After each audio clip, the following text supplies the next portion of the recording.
Chemistry का chapter number 4 है। इसमें टोटल 15 क्वेश्चन है।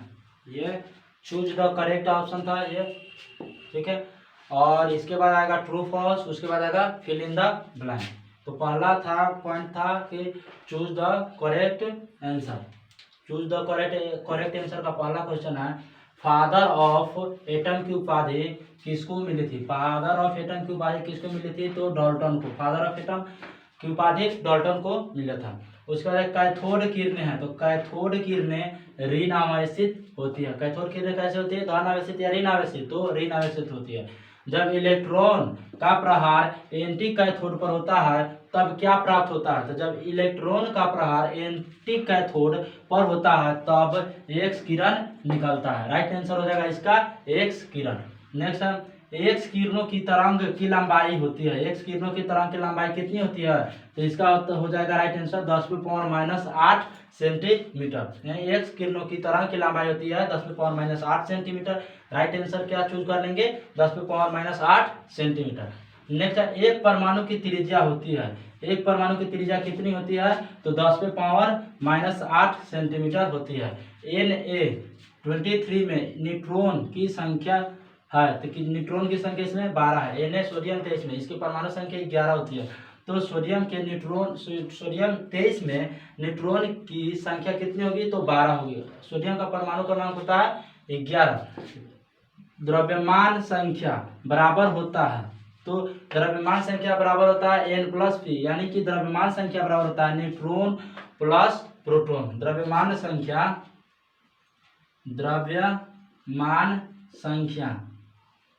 बराबर होता है न्यूट्रॉन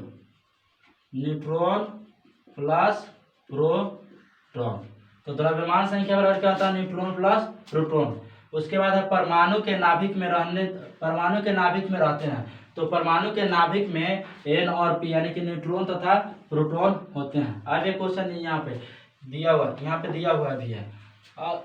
परमाणु के नाभिक में क्या रहते हैं? न्यूट्रॉन और प्रोटॉन। और परमाणु जैसे कि मान लीजिए कि ये कोई परमाणु है, तो इसमें क्या हो जाएगा?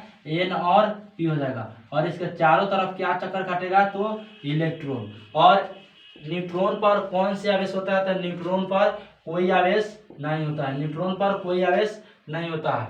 और इलेक्ट्रॉन पर ऋण आवेश होती है और प्रोटॉन पर धन आवेश होती है। ये तीनों पर, तो न्यूट्रॉन पर कोई आवेश नहीं होती है, इलेक्ट्रॉन पर ऋण आवेश होती है, प्रोटॉन पर धन आवेश होती है। परमाणु के नाभिक में कौन कौन से पाए जाते हैं? क्या पाए जाते हैं? तो न्यूट्रॉन और प्रोटॉन।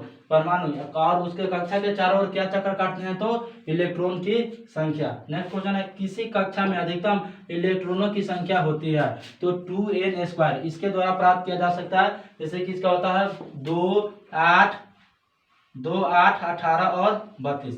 पहली कक्षा में 2, दूसरी में 8, तीसरी में 18, चौथे में 32। SPDF। तो एम सेल में उप कक्षा होंगे SP तथा D, ठीक है। M N J K L, K और L। तो SPDF 4 होते हैं, KL M N या SPD। तो M सेल में कितने उप कक्षा होंगे? तो SP तथा D। 12 Mg का इलेक्ट्रॉनिक विन्यास होगा, तो तोड़ने का इसमें 12 बोल रहा, ठीक है। तो क्या तोड़ेंगे? 2, 8, 18, 32 में। तो पहली कक्षा में कितना डाल देंगे? 2, तब बचेगा 10। फिर दूसरी कक्षा में आ जाएगा 8, तो कितना हो गया? 8, 2, 10। और फिर तीसरे में लास्ट में कितना बच रहा है? 2, 8, 2, 10 और 2, 12।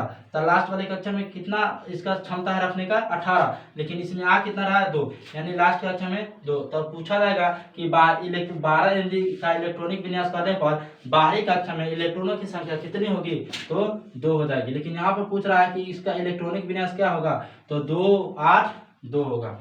6C12 तथा 6C14 है। तो जब बेस समान होता है तो समस्थानिक, और जब पावर समान होता है तो समभारिक, यानी कि भार कहाँ रहता है? सर पे, ठीक है। और तो ये भार यानी सर पे है, तो क्या हो जाएगा? समभारिक। भार सर पे है तो समभारिक। तो इसका 12 नंबर को 6C12 तथा 6C14 है, तो ये हो जाएगा समस्थानिक है, यानी कि बेस समान है, यानी पैर इसका समान है। और 13 नंबर में करा 6C14 तथा 7C14, इसका पावर समान है, ठीक है। पावर इसका क्या है? समान है। तो ये समभारिक है।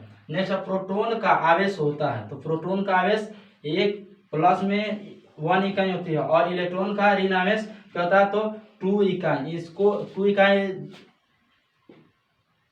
इलेक्ट्रॉन, हाँ 2 इकाई ऋण आवेश है, इसको इस तरह से लिख देते हैं -2 इकाई भी लिख सकते हैं, यानी कि 2 इकाई ऋण आवेश होती है तो इसको 2 इकाई ऋण आवेश लिख सकते हैं। और प्रोटॉन हो गया, इलेक्ट्रॉन हो गया और न्यूट्रॉन, तो न्यूट्रॉन पे तो कोई आवेश नहीं पाया जाता है। नेक्स्ट है फिल इन द ब्लैंक्स, रिक्त स्थानों की पूर्ति कर। इसका पहला क्वेश्चन है कैथोड किरणें डॉटेड आवेशित होती है, तो कैथोड किरणें जो होती है वो ऋण आवेशित होती है, तो क्या हो जाएगा इसमें ऋण। एक किरणें जीवित कोशिकाओं को डॉट डॉट कर देती है तो विनिष्ट कर देती है, क्या कर देती है, विनिष्ट कर देती है। धन किरणों को डॉट डॉट कहा जाता है, तो धन किरणों को प्रोटॉन कहा जाता है, ऋण किरणों को इलेक्ट्रॉन और जिस पर कोई आवेश नहीं रहता है वो न्यूट्रॉन होता है। एक्स किरणों की तरंगदैर्घ्य की लंबाई होती है तो 10⁻⁻8 सेंटीमीटर होती है।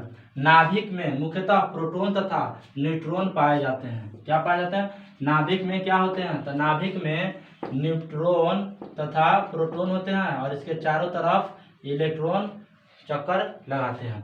किसी कक्षा में अधिकतम इलेक्ट्रॉनों की संख्या होती है तो 2n² होती है। किसी कक्षा में अधिकतम इलेक्ट्रॉनों की संख्या कितनी होगी, तो 2n² होगी। ड्यूटेरियम हाइड्रोजन का डॉट डॉट है, तो ड्यूटेरियम जो है हाइड्रोजन का समस्थानिक है। समस्थानिकों के डॉट डॉट समान होते हैं, समस्थानिकों के परमाणु संख्या समान होते हैं। समस्थानिकों के क्या समान होते हैं, तो परमाणु संख्या समान होते हैं। नेक्स्ट है ट्रू फॉल्स, ट्रू और फॉल्स। ट्रू और फॉल्स का पहला क्वेश्चन है ड्यूटेरियम हाइड्रोजन का समस्थानिक है, तो ड्यूटेरियम जो है वो हाइड्रोजन का समस्थानिक होता है, इसलिए ये ट्रू है। नेक्स्ट है नाभिक में सिर्फ न्यूट्रॉन रहता है, गलत है। नाभिक में सिर्फ न्यूट्रॉन नहीं रहता है, न्यूट्रॉन और प्रोटॉन दोनों रहता है, ठीक है, और उसके चारों तरफ कक्षा में इलेक्ट्रॉन चक्कर काटते हैं, तो इसलिए ये फॉल्स है। किसी कक्षा में अधिकतम इलेक्ट्रॉनों की संख्या 2n² होती है, तो ये ट्रू हो जाएगा क्योंकि ये सही है। किसी भी कक्षा में अधिकतम इलेक्ट्रॉनों की संख्या अगर निकालना होगा तो 2n² ही होती है। नेक्स्ट है Ar, यानी कि आर्गन का इलेक्ट्रॉनिक विन्यास 288 होता है, तो ये ट्रू है। एक इलेक्ट्रॉनिक विन्यास तोड़ने के लिए सबसे पहले परमाणु क्रमांक याद होना चाहिए।